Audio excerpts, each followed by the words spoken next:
En nombre de Casa Árabe y de Casa Asia, bienvenidos y buenos días a todos y bienvenidos a esta mesa redonda sobre diplomacia económica y los nuevos instrumentos que se pueden desarrollar dentro de este marco. Me van a permitir que aproveche este momento, que es la primera ocasión en que Casa Árabe y Casa Asia hacen un acto conjunto, para agradecer a Casa Árabe el asilo político que nos está dando durante este tiempo en que estamos pendientes que el Ayuntamiento de Madrid le dé a Casa Asia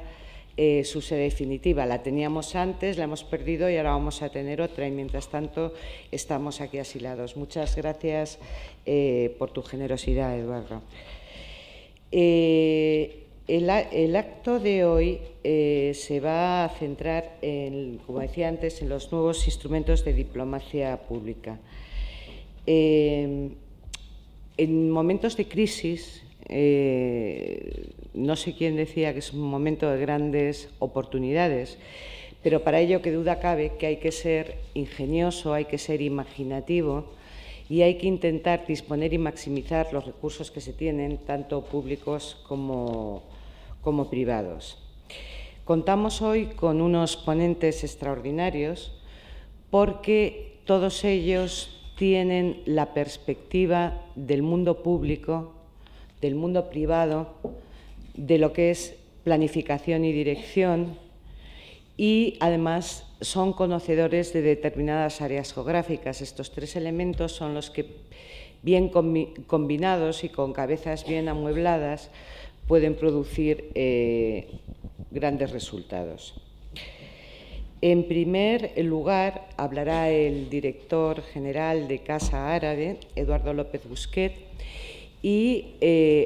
hablará de los problemas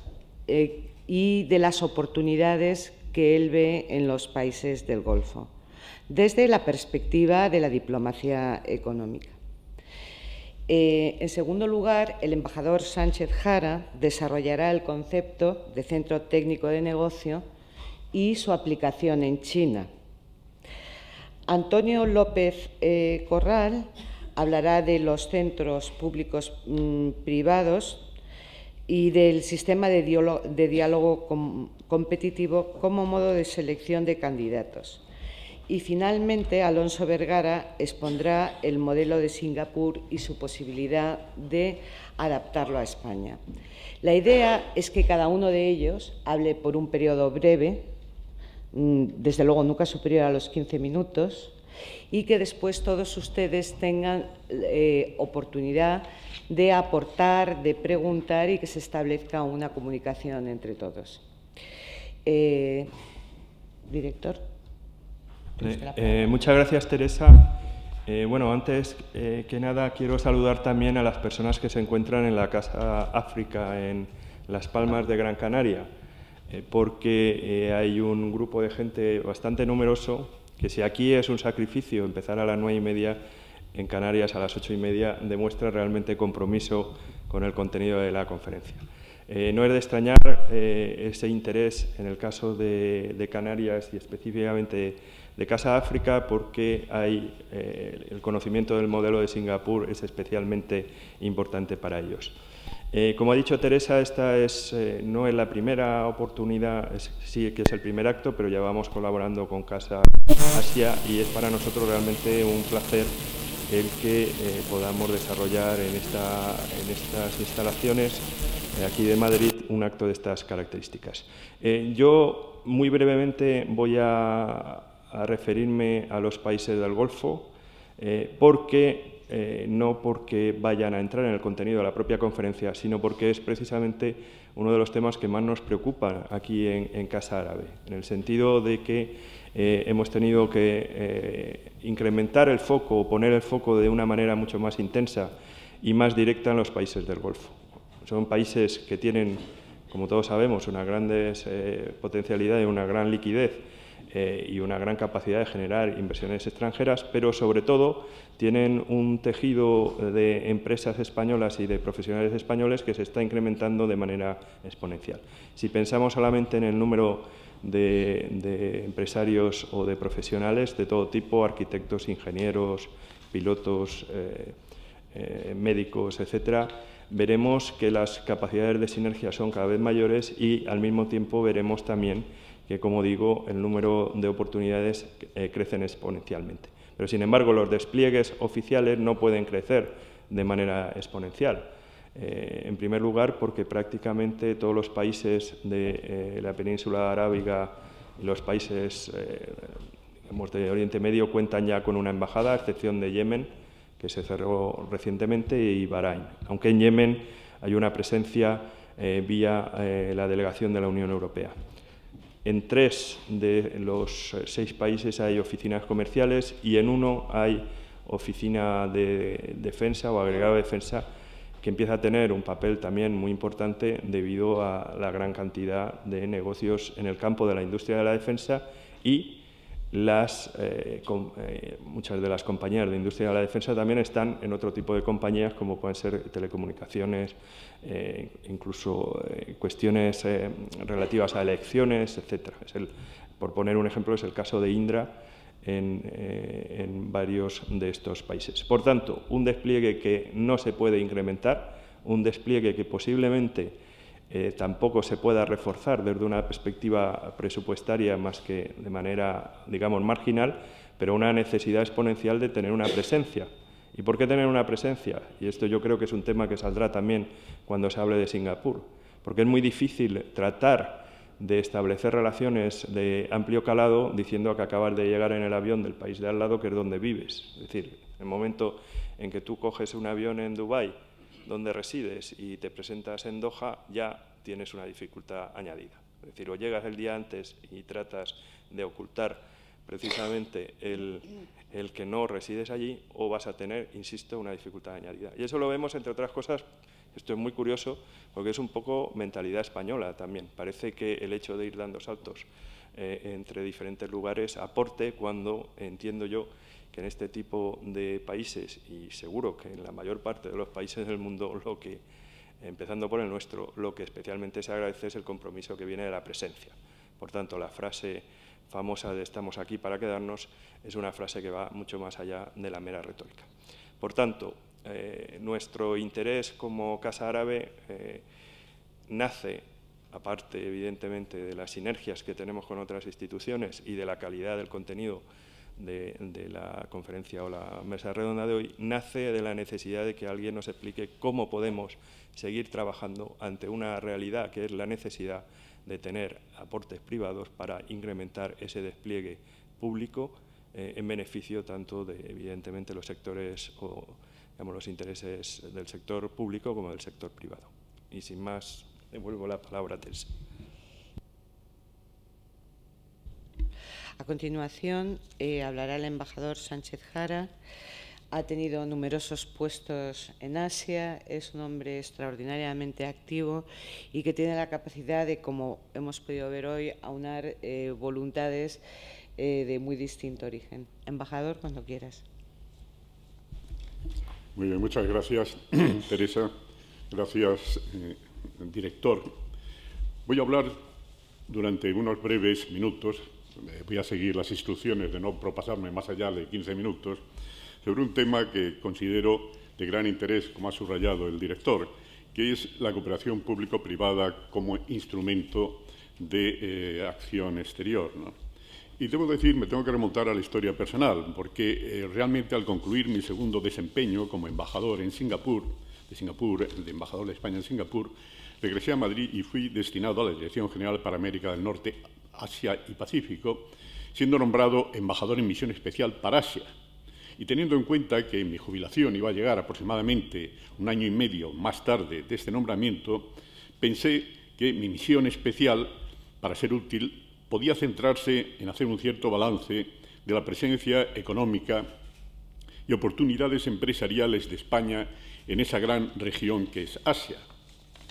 Así, aunque a través de mi experiencia en ASEAN tenía una visión ciertamente global de Asia, me faltaba, sin embargo, un conocimiento cercano, más cercano, más concreto y directo de sus grandes economías, como China, India, Japón, y de su interrelación política y económica con las grandes potencias no asiáticas como Estados Unidos y la propia Unión Europea.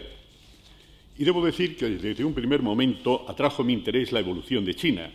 especialmente en la flexibilidad y pragmatismo para introducir en un sistema económico estatal las modificaciones necesarias para espolear el crecimiento y lograr con gran rapidez una notable mejora en las condiciones de vida de cientos de millones de personas. Todo ello parecía una sorprendente realización bajo un régimen comunista férreamente centralizado como parecía el de la República Popular China.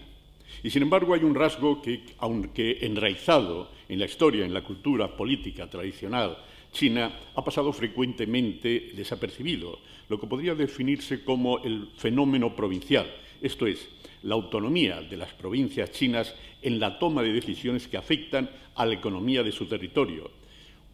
Una situación que ha servido para modular, en mi opinión, modular y ajustar a la realidad de cada una de ellas las órdenes e instrucciones emitidas desde el Gobierno central. Hay que decir que el propio Lee Kuan Yew, el creador del Estado de Israel, confiesa en sus memorias su sorpresa al descubrir, en los años 90 en Suzhou, la independencia de las autoridades provinciales chinas frente a las decisiones del Gobierno central, en un régimen que él creía absolutamente controlado desde el centro. 20 años más tarde, el comisario europeo de Comercio, Karel de Gucht, en una reunión con los embajadores europeos en Pekín, señaló que, aunque las negociaciones comerciales iban por muy buen camino, había que tener en cuenta, sin embargo, que muchas veces compromisos contraídos por el Gobierno central no eran observados por las autoridades provinciales. Y la realidad es que China es un país, como ustedes saben, complejo y singular, y lo es también su propio sistema político-administrativo, un gobierno central en Pekín que coexiste con gobiernos provinciales con un alto grado de autonomía en la gestión de sus propias economías.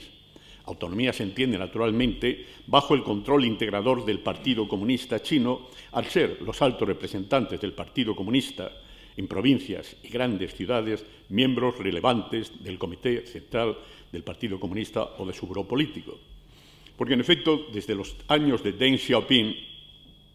la experiencia como secretario provincial o municipal de un alto miembro del Partido Comunista ha sido prácticamente un prerequisito para convertirse en miembro del buró político. Y así, la práctica totalidad de los componentes de su máximo órgano de poder, el Comité Permanente del Partido Comunista Chino, así como sus predecesores, han regido 2 o más provincias. La única excepción ha sido la del anterior primer ministro Wen Jiabao, que no tuvo ninguna, pero sin embargo Xi Jinping ha regido 3 provincias.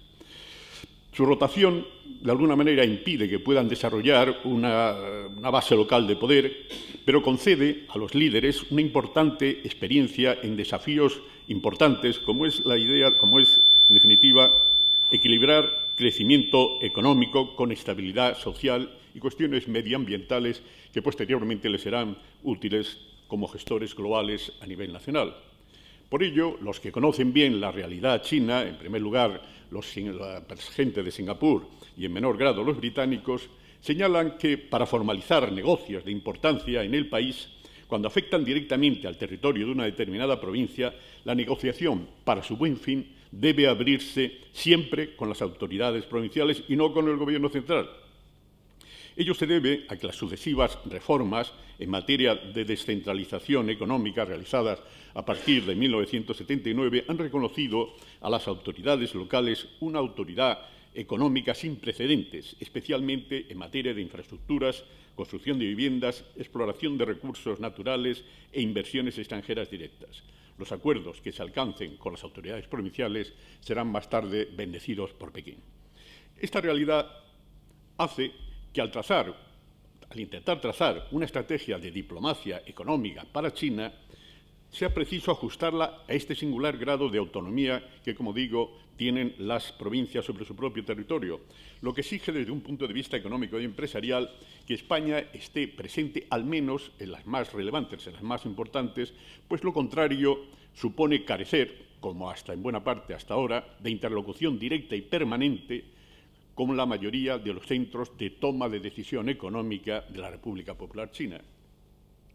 Por lo tanto, si el crecimiento sostenido de las exportaciones parece la vía más segura para una recuperación real de nuestra economía, aquí realmente hay margen para ello y también para la reducción del amplio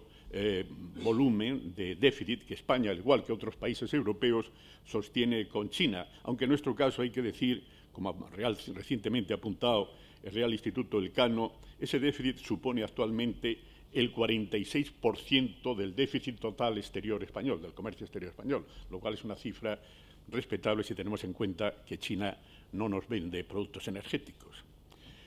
Sin embargo, ampliar el despliegue diplomático, tanto en el campo político como comercial, supone en principio un incremento del gasto público y el secretario de Estado, García Legaz,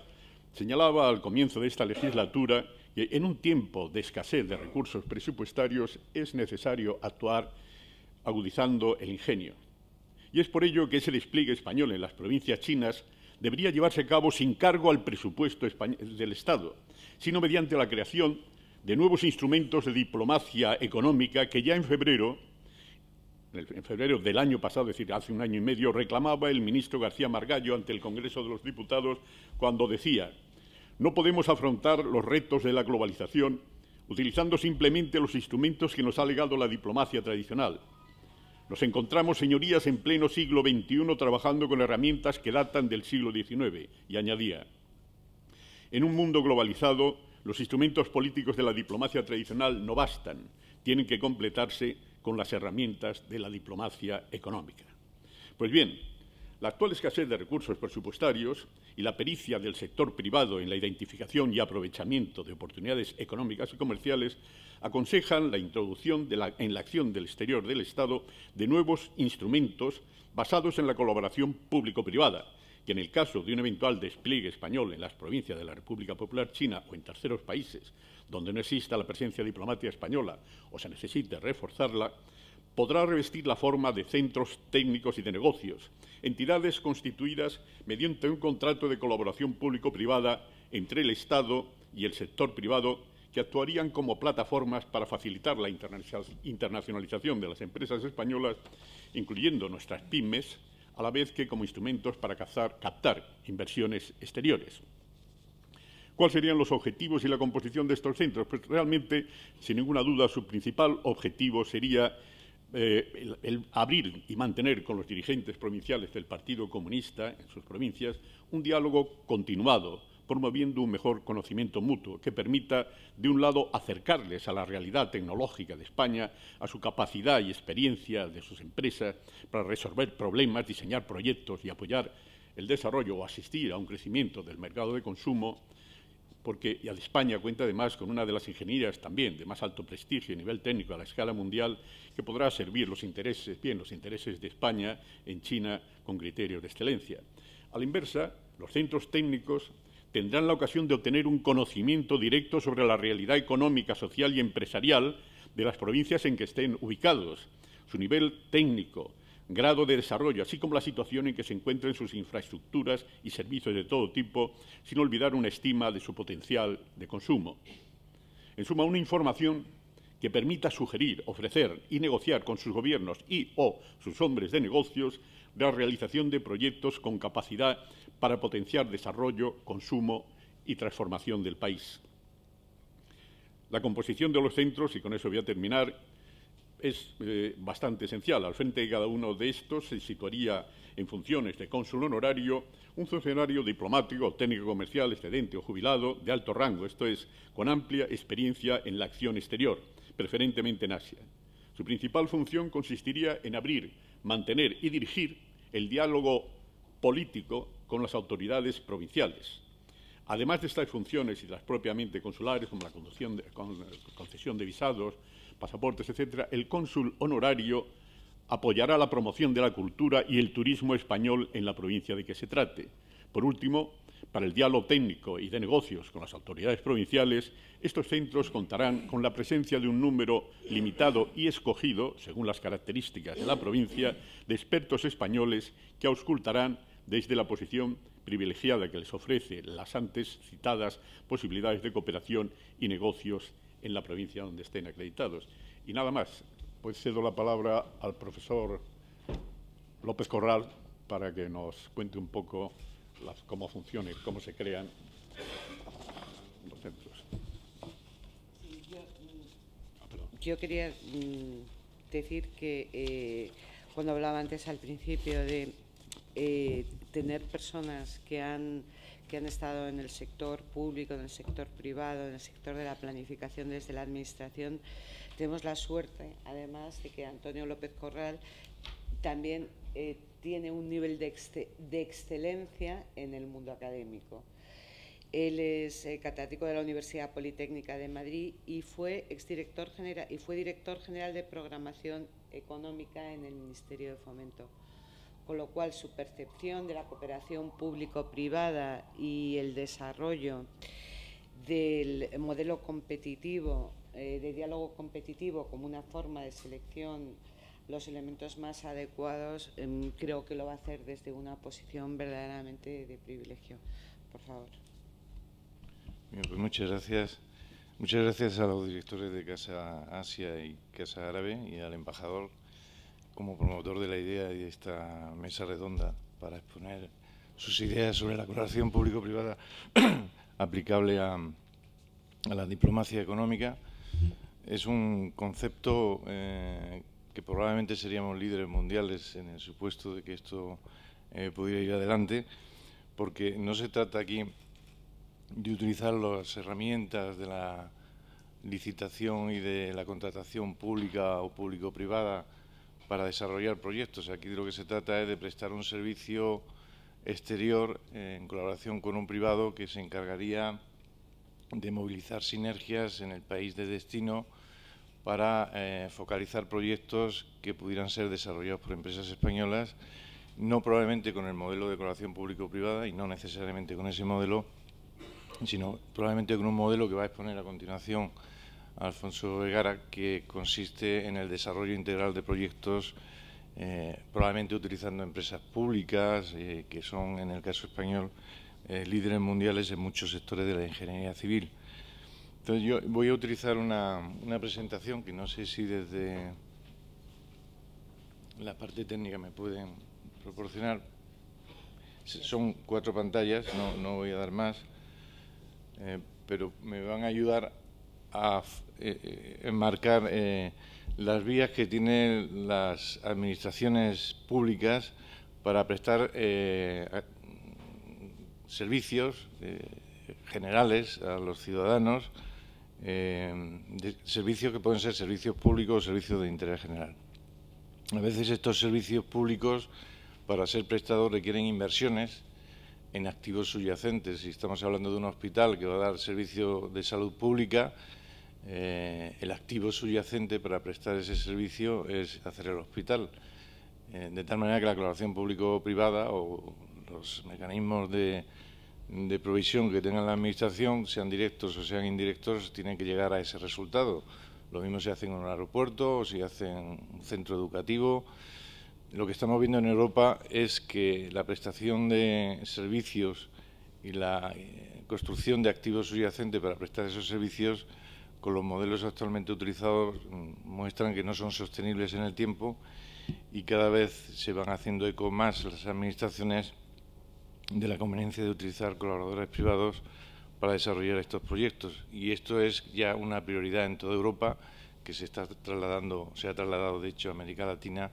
y también se traslada a Asia y África en estos momentos. Entonces, yo pongo aquí en esta pantalla las vías que puede utilizar una administración para provisionar infraestructura y prestar servicios sobre ellas, o para prestar servicios sobre ellas solo, o para provisionar infraestructura solo. Es decir, pueden ir ambos conceptos unidos o separados. La forma habitual es hacerlo contra el presupuesto. Estamos viendo todos los días licitaciones de los ministerios inversores como sacan a concurso la realización de obras determinadas, pero podemos utilizar también empresas públicas que se ocupan de estos temas. El caso de los aeropuertos, el caso de la alta velocidad o el caso de los puertos en España, pues son ideas claras de cómo una administración puede crear agencias, entes públicos empresariales que se ocupan de unas infraestructuras en red, que además estas no se pagan contra el presupuesto, sino que lo pagan los propios usuarios cuando las utilizan. Pagan tasas Pagamos tasas aeroportuarias o portuarias o ferroviarias por el uso de las infraestructuras y, por tanto, son mecanismos de autofinanciación de los proyectos que están en manos del sector público. Pero la lógica es que podamos hacer eso mismo utilizando las manos del sector privado, que además, si las podemos incorporar a la actividad pública como colaboradores, introducen en la administración pública en su actividad pues todos los criterios de mercado que utilizan los grupos empresariales de innovación, de estrategia, de eficiencia, y probablemente podríamos conseguir los mismos resultados que el sector público obtiene cuando se da la actividad a sí mismo a través de empresas públicas, pero mejorando los costes y aumentando los márgenes de beneficio que puede hacer el sector privado, porque es su función y es lo que sabe hacer en profundidad. De tal manera que quedamos con la idea de que podemos actuar directamente o indirectamente a través de estos mecanismos. Una vez que sabemos las vías directas e indirectas, ¿dónde está el marco regulatorio con el que actuar? Pues el marco regulatorio, en la Ley de Contratos del Sector Público, ahora texto refundido de la Ley de Contratos del Sector Público, ofrece una serie de tipologías contractuales que podemos utilizar para los distintas obras y servicios que podemos prestar, y ahí tenemos una primera regulación que llamamos regulación de derecho público. Luego veremos cuáles son las modalidades contractuales así para tener un flax, pero no hay ningún inconveniente para que una administración utilice mecanismos de derecho privado para hacer todo aquello que resulta necesario para prestar servicios públicos de interés general, de tal manera que también en el derecho patrimonial y en el derecho privado encontramos estas fórmulas, que luego vamos a ver también en un flash cuáles podrían ser. Y resulta posible también el uso de fórmulas mixtas de derecho público y derecho privado, puesto que a una administración no le deben de faltar mecanismos jurídicos para hacer lo que necesita hacer, que es prestar servicios a los ciudadanos, que sean servicios públicos o de interés general. Bien, dicho esto, estos flash a los que me refería antes, y que seguramente incluso a los que no estén especializados les suenan,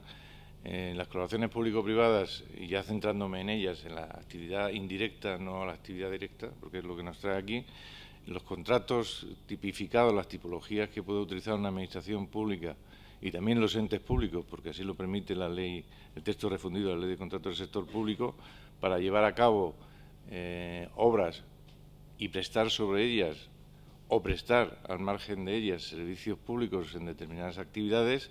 pues son los contratos de concesión de obra pública, el contrato de gestión de servicios públicos, lo que llamamos gestión interesada, el concierto, contrato de colaboración público-privada con diálogo competitivo, que es el que en principio podría adaptarse por su versatilidad a lo que el embajador Sánchez Jara propone, que es cómo llegar a donde no llega la diplomacia convencional, con la fortaleza que le dan los presupuestos del Estado y las capacidades que tiene el Ministerio de Asuntos Exteriores, cómo podríamos profundizar en la llegada a los centros económicos en casos como el de China, donde el centro de poder está muy alejado de las provincias y donde en realidad es donde se cuecen los proyectos, y cómo podría esta diplomacia económica atraer a la actividad empresarial española para que pudiera favorecer el acceso a los grandes proyectos, que luego los podría abordar con un criterio integral, como el que comentará luego Alfonso Vergara, en cuanto al desarrollo de estos proyectos. Tenemos ejemplos en los que España ya ha realizado proyectos integrales. Recordar el AVE de Medina la Meca, en que empresas públicas llevan a un consorcio de empresas privadas y hacen proyectos de una envergadura y de una dimensión que ha sido desconocida hasta recientemente, y esta potencia que tiene el sector público español en el desarrollo de grandes proyectos de infraestructuras, con el apoyo de estos mecanismos de llegada a los centros económicos y de poder provinciales, podrían hacer posible que las empresas españolas se beneficiaran de esta circunstancia. Entonces, en lo que estamos ahora no es tanto en el desarrollo del proyecto como en el desarrollo de esa diplomacia económica para dar lugar al emplazamiento, al centro de poder, a la provincia. Otros mecanismos que son de derecho privado, aquí tenemos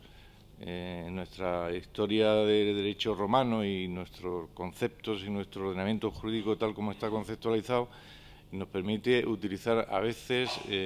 mecanismos que no son de derecho público, que son de derecho patrimonial o de derecho privado, y que se utilizan también. Estamos oyendo en estos días la operación estafa, que esta parece resultando fallida del depósito de gas del Castor y lo que significa las inversiones que se están haciendo allí, que lo hacen grandes empresas constructoras, pero que en realidad están trabajando con una concesión de dominio público que le permite utilizar el subsuelo, que es de dominio público, como depósito, como almacén de gas, que luego va a ser seguramente vendido, porque es un depósito estratégico y integrado en la red del gas básica, que es una red que va a prestar un servicio de interés general y, por tanto, a veces en el juego de estas tipologías contractuales encuentra uno mecanismos de provisión y de aproximación a la resolución de los problemas que estamos comentando. Y otro ejemplo típico que se utiliza en España, lo utilizan mucho algunas comunidades autónomas, es el uso de una figura del derecho privado, que es el arrendamiento, que puede ser arrendamiento operativo, que tiene valor residual cuando acaba el contrato de arrendamiento, o el arrendamiento financiero, y que puede integrarse con otra institución del derecho privado, que también procede del derecho romano, que es la cesión del derecho de superficie. Esas combinaciones producen juegos interesantes, y en España pues se están utilizando pues para construir recintos carcelarios o ciudades de la justicia. Y entonces, es decir, que estamos hablando de que en España hay muy buena y muy amplia experiencia en el uso de las colaboraciones público-privadas. En los últimos años hemos llegado a invertir del orden de 55.000 millones de euros con estas fórmulas en más de 500 proyectos. Somos probablemente el segundo país del mundo, más que probablemente, casi con seguridad, después del Reino Unido, en el uso de las colaboraciones público-privadas, y no es una cosa reciente. Es decir, todo el ferrocarril en el siglo XIX se hizo con fórmulas concesionales y el ferrocarril está ahí, está funcionando, y hay incluso tramos de alta velocidad como es el Figueras-Perpiñán, que es una concesión binacional y que se ha hecho por el sistema concesional y tiene una inversión de 1.000 millones de euros con un CAPEX de 1.200 aproximadamente. O sea que es algo que tenemos muy conocido, tenemos hábitos, tenemos empresas de servicios y constructoras de una musculatura extraordinaria. Gracias a los proyectos desarrollados en España se han hecho legítimas potenciales captadoras de contratos en los que se presten servicios sobre activos subyacentes que sean públicos, y hoy exhiben esa categoría, esa musculatura en los mercados internacionales, de tal manera que somos líderes mundiales en este sector. Es decir, tenemos no solo una buena ingeniería para hacer infraestructuras y equipamientos y prestar servicios, sino además que nuestra potencia empresarial ha llegado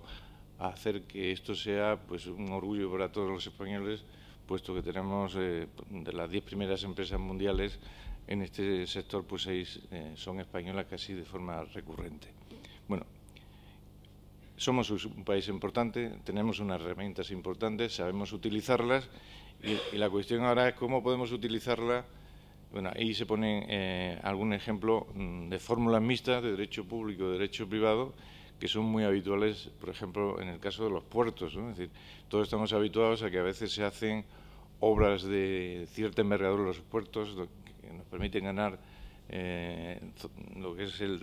la zona marítimo terrestre, ampliarla y sobre esas zonas utilizarlas para prestar actividades en concesión de dominio, de uso privativo del dominio público, y eso permite a que las empresas utilicen esos espacios y hagan inversiones. Y estos son contratos mixtos, porque en realidad el puerto, la autoridad portuaria, le cede la concesión para el uso privativo de la zona marítimo terrestre que se crea a través de estas obras a un empresario que se ocupa de hacer una obra, y la obra es pagada con la concesión, con la explotación de ese uso privativo del dominio público. De tal manera que tenemos ahí mecanismos que también se vienen utilizando desde hace mucho tiempo en los espacios portuarios para resolver problemas, y que han dado gran satisfacción a la satisfacción de necesidades de servicio público o de interés general que prestan nuestras administraciones. Bueno, dicho esto, ya tenemos un panorama general de las colaboraciones público-privadas. ¿Cómo podría utilizar en la prestación de este servicio, que se podría declarar de interés general y, por tanto, la autoridad económica, es decir, estaríamos hablando de comercio y de exteriores a través de las representaciones nuestras en las embajadas, cómo se podría llegar a estas provincias a través de estos mecanismos sin incrementar el gasto público utilizando estas posibilidades. Hay un contrato nuevo que viene de la transposición de una directiva europea que se introduce en el año 2007, en el mes de octubre, que es el contrato de colaboración público-privada con diálogo competitivo, que es un contrato que lo cierto es que en la directiva nace para otro propósito, que es acabar con el sistema negociado en los contratos británicos, que fracasaban habitualmente en cuanto a los resultados económicos, pero que al tenerlo que transponer cada país, en España se hace tipificando, de alguna manera, la doctrina discute si la tipificación se consigue o no, una nueva modalidad contractual que consiste en dar una máxima versatilidad a la colaboración privada con el sector público mediante fórmulas que tienen que reunir unos requisitos básicos, pero que son unos requisitos muy abiertos, de tal manera que cualquier problema que tenga la Administración, en principio, a través de esta modalidad de contratación, podría ser alcanzable. Claro, obviamente, la Administración, que se teme a sí mismo, ¿a dónde nos puede llevar este contrato? Y establece, acto seguido, pues unos límites al uso de esta tipología nueva contractual y la condiciona a que no haya ninguna otra tipología contractual con la que podamos conseguir los mismos resultados. Pero la idea es, este contrato sirve para resolver problemas muy complejos técnicamente, muy complejos jurídicamente, muy complejos económicamente o muy complejos desde el punto de vista de la financiación del proyecto. Como además el diálogo competitivo pretende eliminar el procedimiento negociado, lo que se trata es de utilizar este esquema para conseguir que la tensión competitiva exista en el contrato y el apoyo del sector privado sirva para conseguir resolver mediante una modalidad creada ad hoc para satisfacer las necesidades públicas de servicio público de interés general mediante el apoyo que el sector privado en un diálogo competitivo podría hacer con la Administración. Y yo pongo aquí algo que resulta muy difícil de leer, pero es el procedimiento que establece la ley para, al ser un contrato complejo, el procedimiento es un tanto complejo, pero no lo voy a describir para no mortificar al auditorio con el tema. Baste decir que la Administración necesita tener una evaluación de lo que va a hacer y esa evaluación incluso la encarga con expertos externos en una mesa especial de diálogo competitivo, se llama así la ley. Una vez que la evaluación que se hace del proyecto y que identifica que esta modalidad contractual es mejor servida con este tipo de contrato que con otro, entonces ya hay un salto hacia adelante que permite pasar al paso siguiente, que es decir, bueno, vamos a hacer un programa funcional con lo que queremos hacer. En este caso, el programa funcional es llegar a tener información con el objetivo de obtener contratos en la base del conocimiento y en la fuente donde están los proyectos que nos permita conocer de forma temprana ese proyecto, a ver si conseguimos alcanzar una solución que, pudiendo ser integral, nos permitiera hacernos con un gran proyecto. Estaríamos hablando no con proyectos de 100 millones de euros, sino con proyectos a lo mejor de miles de millones de euros, porque muchos de los proyectos en este tipo de países, que son países emergentes y que tienen todas las infraestructuras por hacer, el proyecto que se te puede plantear es hacer un puerto nuevo, un aeropuerto nuevo, una línea de alta velocidad nueva, y estaríamos hablando de proyectos de miles de millones de euros. Por tanto, la idea que Antonio manifestaba no se refería solo a los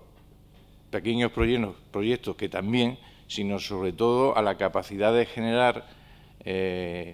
concepciones integradoras en España que permitan abordar estos proyectos, pero para poder hacer eso necesitamos una diplomacia distinta a la que habitualmente usamos por la capacidad de llegada que tengan los colaboradores privados que, actuando en el sector público en esta modalidad de contractual, son capaces de emerger en la fuente de los proyectos. Entonces, El paso siguiente es crear, una vez que la evaluación ha dado resultado positivo, es plantearse el programa funcional con los objetivos a alcanzar y ese plan funcional introducirlo en lo que llamamos un documento descriptivo. Un documento descriptivo donde se dice que se va a contratar esta actividad y que ese contrato se va a evaluar de una determinada manera. Básicamente eso es lo que dice el documento descriptivo. Y con eso vamos a licitar. Normalmente licitamos con un pliego y al pliego pues se le dan ofertas por los distintos actores y la mejor oferta, de acuerdo con los criterios de evaluación, es quien gana el contrato. En este caso, el documento descriptivo no es todavía el pliego, porque el pliego va a ser el resultado de la aportación que a través del diálogo competitivo van a dar los interesados en llevar a cabo el contrato. De tal manera que el documento descriptivo es un documento que tiene vocación de pliego, pero no lo es porque le faltan las cláusulas que el diálogo competitivo va a introducir. Bueno, lo relevante,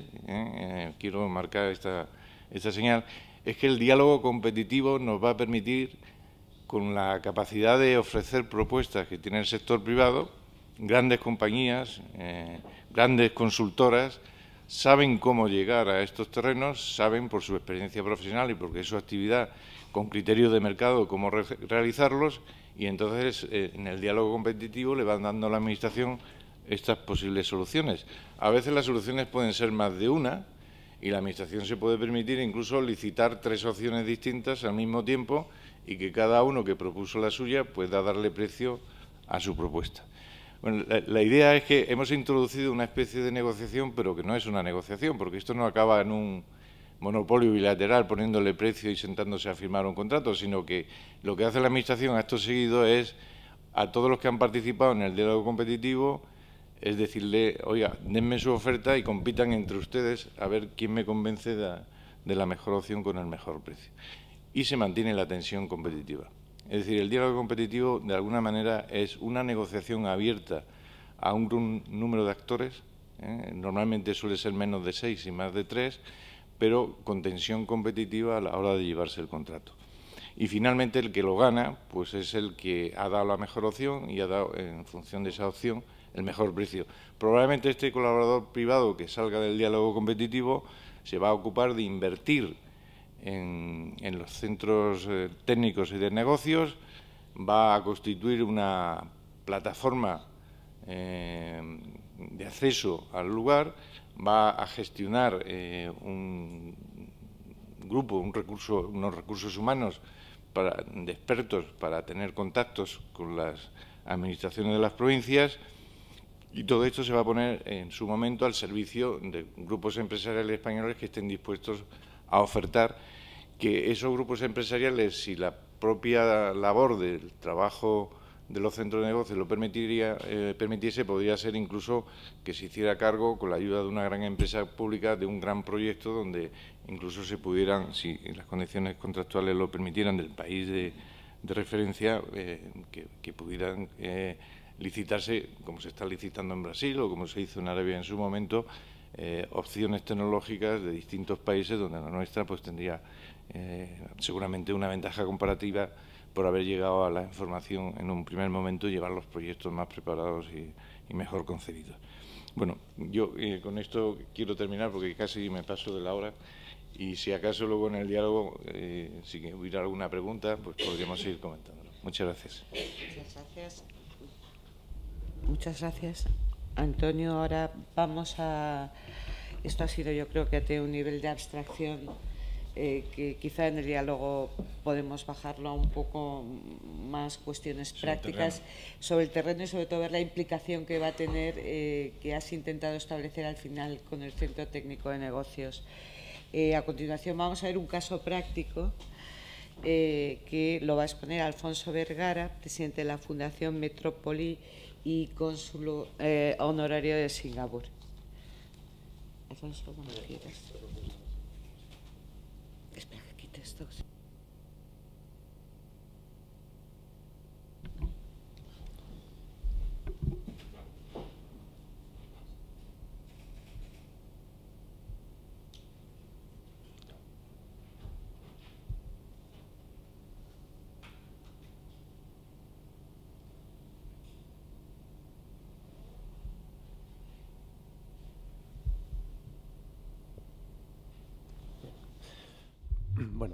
muchísimas gracias por esta invitación a participar en esta mesa. Es un privilegio y estoy encantado en poder compartir la experiencia de Singapur, aunque sean 12 o 15 minutos, pero daros un flash de ese país, de cómo ha hecho este milagro económico de transformación y también de cómo está organizando su diplomacia económica internacional, pues para continuar con el éxito económico que ha desarrollado en los últimos años. Singapur es una isla pequeñita. En la imagen aparece la isla de Singapur. Está dentro de este territorio que son los países del ASEAN, que son unos países cuya población suma unos 600 millones de habitantes. Singapur está en la parte central, en la península donde está Malasia. Y es un territorio, en realidad, está muy cerca, muy conectado con China y muy conectado con la India, ¿no? Pues ahí veis Kuala Lumpur y un poquito más al sur, Singapur. Este es el territorio del que estamos hablando. Si veis Singapur, Kuala Lumpur, hasta Penang, sobre ese eje que nosotros llamamos la diagonal del estrecho de Malaca, hay 16 millones de personas. Hace pocos meses los dos presidentes de gobierno de Malasia y de Singapur anunciaron la futura construcción de un tren de alta velocidad ferroviaria entre Kuala Lumpur y Singapur, rompiendo algunas de las falta de confianza tradicional en las políticas exteriores entre los dos países vecinos. Y realmente es un eje, tanto Singapur como Kuala Lumpur, que a nivel de flujos aéreos, como veis, están muy bien conectados con los países del sureste asiático y también con China y con la India. Singapur, como os comento, es una isla muy pequeñita. Ahí tenéis algunos datos básicos. La población no llega a 5 millones de habitantes y 1 millón son lo que ellos llaman expatriates, personas que están trabajando allí, pero tiene unas cifras económicas realmente sorprendentes. Solamente deciros pues, que es uno de los puertos más eficientes del mundo. Por deciros un dato, lo que cuesta en Singapur crear una empresa son 15 minutos y realmente pues, casi todas las publicaciones económicas internacionales hablan de este milagro económico de transformación de Singapur. Solo deciros que cuando Singapur se creó como país, hacia el año 65 aproximadamente, pues la renta per cápita de Singapur era 1/3 de la renta per cápita española. Y hoy día la renta per cápita es el doble de la española. Fijaros lo que ha significado en la etapa de mayor crecimiento de España, lo que ha significado este modelo económico de Singapur. Esta es una imagen del último proyecto que se ha hecho en Singapur, Marina Bay Sands. Ahí está el señor Sands, que va a hacer los casinos aquí, gestionando uno de los casinos, el más lucrativo del mundo. Dentro de este, ellos llaman Integrated Resort. Dentro de este proyecto, solo un 3% son zonas de casino. Ese hotel que veis ahí tiene 2.500 habitaciones, con un nivel de ocupación, interpretarlo como queráis, del 105%, el nivel de ocupación de ese hotel. Esa imagen que veis ahí es un museo, es un proyecto fantástico. Lo ha diseñado el propio gobierno, pero luego ha captado a fondos de inversión internacionales pues, para poderlo financiar y poderlo desarrollar. De manera muy sintética, la transformación económica de Singapur aparece en esta imagen. Esta imagen está cedida por EDB, el Singapore Economic Development Board, y fijaros que en los años 60 la estrategia que tenía Singapur para su crecimiento económico era impulsar una economía intensiva en mano de obra barata, de manera que la atracción inicial de empresas hacia Singapur era porque podían ofrecer mano de obra muy barata. En los años 70 el foco económico se centró en mano de obra especializada, los 70. En los 80, en una economía intensiva en capital. Es cuando se creó el centro financiero, que es uno de los más activos de Asia y que está funcionando muy bien. En los años 90, la prioridad era impulsar la tecnología. Se crearon parques tecnológicos, se desarrolló sobre todo la economía y el sector de la electrónica.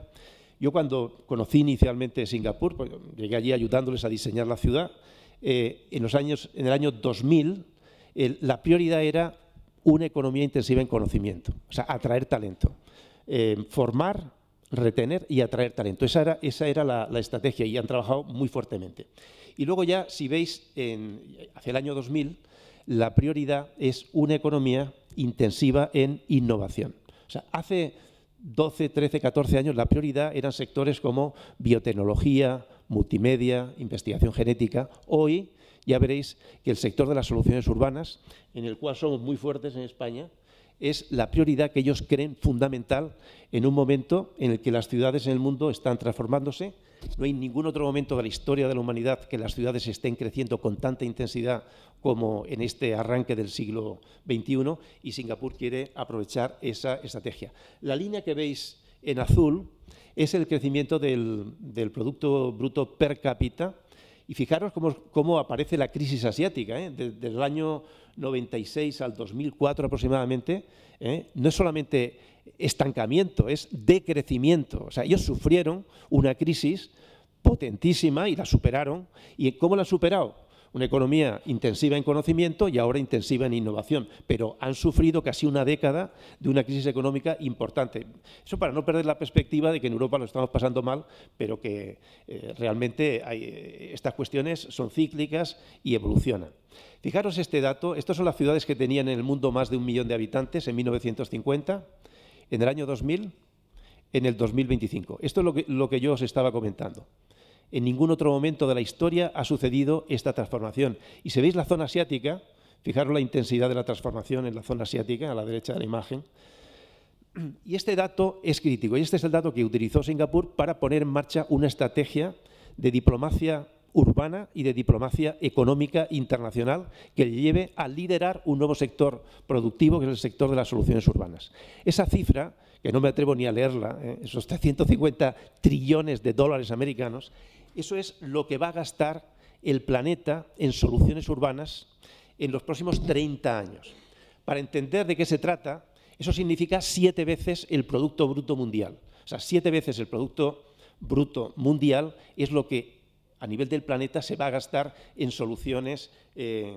urbanas. Eso va a significar, por eso, este clúster económico de soluciones urbanas, que en el caso de Singapur se visualiza en esta imagen, aparece no solamente crear ciudades, crear entorno construido, es también el tema de la energía, el tema del agua, el tema de la seguridad en las ciudades, el tema del transporte, el tema de las tecnologías de la información y de las comunicaciones, todo eso integrado, un nuevo sector económico productivo que puede significar en el futuro el 20% de la economía mundial. Es decir, es un sector en el que somos fuertes y que tenemos que creerlo, que con internacionalización y con renovación tecnológica y con innovación España puede tener un papel importante. ¿Por qué si Singapur ha llegado hace 5, 6, 7 años a priorizar este sector y está ya siendo líder a nivel internacional, por qué no lo puede hacer España? Yo creo que es un tema de reflexión realmente importante. Lo que está haciendo Singapur como estrategia, y lo podríamos hacer en nuestras ciudades en España o a nivel de país, es crear que la isla sea un laboratorio de experimentación de soluciones urbanas. El objetivo es atraer personas, atraer compañías, atraer ideas, ser los primeros en aplicarlas, construyendo, si es necesario, el mejor puerto del mundo, los mejores parques tecnológicos, los mejores programas de vivienda social, sistemas de regulación del tráfico, etcétera. Y una vez que se implantan con la colaboración de actores locales, empresas locales, multinacionales que operan en Singapur, universidades, a partir de ahí intentar venderlo al exterior. Esta es la estrategia. Ellos no tienen territorio, pero si hacen un puerto, quieren que ese puerto, la autoridad portuaria, pues gestione, como está haciendo, 100 puertos en el mundo. O si se hace un parque tecnológico, replicar el modelo a nivel internacional. Este es un ejemplo en el que trabajamos con Singapur, empezamos hace 12 años y está terminado, que es un parque tecnológico de última generación, que se llama One North. Son 200 hectáreas, es un parque muy pequeñito, y que ese parque pues, ha sido un modelo para la atracción de talento. De manera que no es un parque tecnológico al uso, solamente para sedes corporativas, es un lugar para vivir, trabajar, divertirse y aprender. Cada color representa un uso distinto. Y esa mezcla de usos se hace no solamente a nivel del urbanismo, sino a nivel de la propia arquitectura. Esta mezcla de usos para acelerar la innovación entre personas con distinta personalidad, con distinta formación, y acelerar la innovación en un proyecto experimental que era One North. Ascendas, una empresa de los fondos soberanos de Singapur, ha replicado ya en la India 7 veces este parque. Ha creado más de 70.000 empleos altamente cualificados en la India, replicando el modelo de One North. Aquí veis One North, un lugar donde las ideas crecen, pero no solamente estos parques tecnológicos. Cuando hacen un programa de residencia sofisticada, por ejemplo, este proyecto que ha desarrollado Keppel, es una de las grandes compañías del país, ahí veis esas torres y ese entorno en el sur de Singapur. Pues este proyecto, pues luego ellos tratan de replicarlo en otros lugares en el mundo. Incluso Marina Bay Sands, pues este proyecto, como la creación de una nueva centralidad financiera, turística, residencial, en el corazón de Singapur, pues también lo están replicando en el mundo. Esa lámina de agua que veis ahí, antes era mar, ahora es la gran reserva de agua dulce de Singapur. Es una tecnología compleja, quieren ser líderes en el tema del agua en el futuro, pero lo importante es que con la filosofía del Singapore Living Lab, de ser un laboratorio de experimentación, han creado no complejos procesos público-privados para crear unas unidades, no, han creado compañías, que son las incubadoras, para aplicar estos modelos en el exterior. Crearon Simbridge, que es una compañía de los fondos soberanos de Singapur, que utilizando el talento de las personas que habían trabajado dentro de la administración, transformando Singapur, y capital de los fondos soberanos, para construir proyectos en otros lugares. Ahí veis Singapur en naranja y un poquito al sur Batam.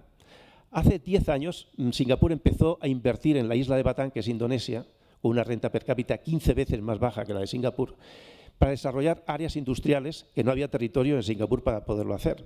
Batam tenía 10.000 habitantes hace 20-25 años, ahora tiene 300.000 habitantes. O sea que han desarrollado todos los parques industriales de Batam. Y a la derecha veis Bintan, que es un proyecto en marcha en este momento, para crear nuevas ciudades de carácter turístico y de carácter muy ligadas a la naturaleza, ecociudades con carácter realmente singular, y que permite aplicar nuevas tecnologías pues de transporte por barco, con ecoferries, de transporte ecológico, de nuevas tipologías residenciales, etc. Y esto está llevando a una generación de proyectos fuera, experimentando en su entorno inmediato, proyectos de gran escala. Este proyecto es Tianjin, es una ciudad para 350.000 habitantes en China. Un acuerdo, gobierno de Singapur, gobierno chino, creación de un consorcio a alto nivel. Los chinos aportan el suelo, Singapur aporta una cantidad de dinero equivalente y ese consorcio crea las infraestructuras y hacen ciudades enteras. Este es Tianjin, 350.000 habitantes como horizonte. Es un proyecto en marcha, pero hace 20 años empezó con Suzhou, que está cerquita de Shanghái, a unos 150 kilómetros, y Suzhou es un modelo de lo que ha sido la capacidad de atracción de multinacionales hacia China con el modelo Singapur y con la gestión de estas ciudades por parte de Singapur. Ahora están incluso Simbridge, esta incubadora que os comentaba, está impulsando un macroproyecto en el Valle del Río de las Perlas, que se llama Guangdong, es una ciudad para 800.000 habitantes que llaman la Knowledge City, y es un proyecto de gran escala. Y lo que es interesante es que la última generación de incubadoras para hacer proyectos de Singapur en el exterior están siendo no ya con fondos soberanos, sino con personas vinculadas a la experiencia de Singapur que venden la imagen de Singapur en el exterior y están ya incluso entrando en América Latina y en otros lugares. Yo creo que de cara a la entrada en América Latina, las empresas españolas podrían ser una charnela muy importante, de la misma forma que Singapur es una charnela fantástica para las empresas de Occidente que quieren hacer negocios en China, en la India, etc. En definitiva, este es de manera muy sintética la experiencia de Singapur. One North les llevó más de 10 años crearlo, pero lo intentaron hacer con los mejores especialistas del mundo para crear estos parques tecnológicos de última generación, pero la idea es poderlo luego replicar en el exterior. Tenemos sectores fuertes en España, tenemos empresas importantes que pueden tener un papel relevante y yo creo que la experiencia de Singapur puede ser útil, no solamente para ofrecer oportunidades para empresas españolas para operar en aquella zona asiática desde un país pues desde el cual es muy fácil hacer negocios y al mismo tiempo pues también España yo creo que en su conexión con Europa y con América Latina podía ser un referente para los capitales asiáticos y chinos para operar en América Latina. Bueno, esto es de manera muy sintética lo que os quería comentar y Ellos están utilizando no solamente la diplomacia tradicional, como es un país muy pequeño, pues no tienen muchas embajadas, prefieren utilizar cónsules honorarios, que son mucho más baratos, y de esa forma, pero sin embargo sí tienen unidades, por ejemplo, EDB, Singapore Economic Development Board, una agencia que ha atraído en los últimos 30 años 7.500 multinacionales hacia Singapur. Tienen oficinas en distintos lugares en el mundo, como aparece en el mapa. Bueno, esto es de manera casi telegráfica un pequeño flash del país y con mucho gusto, si luego hay algún tema que aclarar, pues a vuestra disposición.